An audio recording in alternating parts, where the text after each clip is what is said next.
Today I'm going to introduce you to Google Calendar. To access the calendar from your home page, you're going to select Apps and Calendar. And you'll see that your calendar defaults to a weekly format. I have one event currently on my calendar. We'll talk about how to create an event. I can change the view of my calendar here to month, and I can take a look at the entire month of September. I can look at 4 days at a time, or an agenda mode.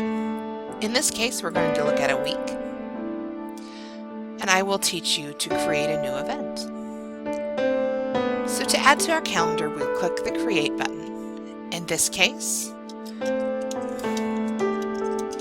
we're going to add a staff meeting, and we'll create an imaginary staff meeting on November 23rd at 3:30 p.m.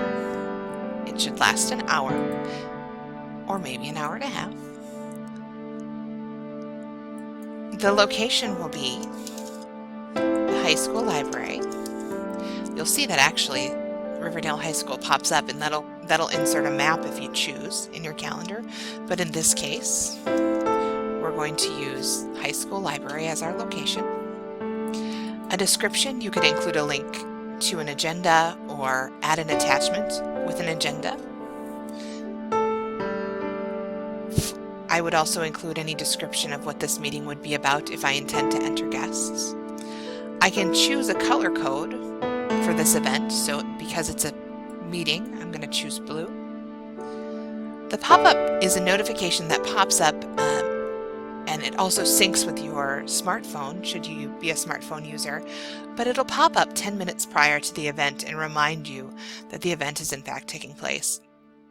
I also want to add a notification. In this case, an email notification 1 day prior to the event to remind staff to attend the meeting.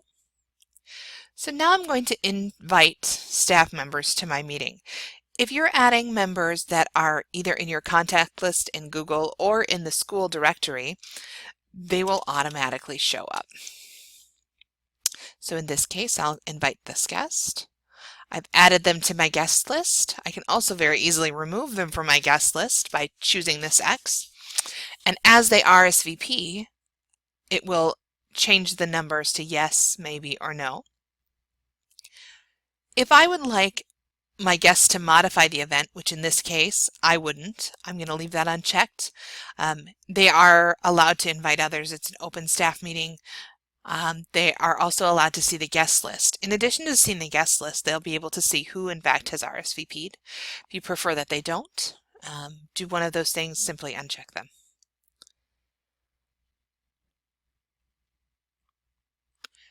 After I've finished creating my meeting, I'm going to hit save. I would like to send invitations to the guests. This will automatically generate an email to each of the guests on your guest list. And then I've added a staff meeting, and it'll show me here. I can click undo, or I can go to that location. In this case, it's next week, so I'm going to look at next week's calendar, and you'll see that I added the staff meeting. There's a couple of things I can easily do with this box. I can drag and drop it to a different date should a date change. I can also, you can see I can adjust the time, and as I move it, the time changes. I can shorten or lengthen the meeting time. It asks me if I would like to update guests of my changes. I'm going to just surprise them and let them out at 5 o'clock, so I'm going to don't send.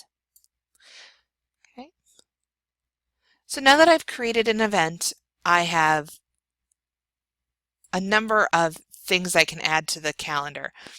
I can also take a look at these calendars that I have in existence, this being my calendar. These are dates I've created. I can shut off or on the view of each of those. If you look at the previous week, you'll see that Monday, September 7th was in fact a holiday in the United States. If I prefer to not view holidays or whatever calendar I have, I can simply check the box on the left. This has been a basic introduction to adding a date or a calendar event to Google Calendar. There's a lot more to learn, so please check back in for future tutorials.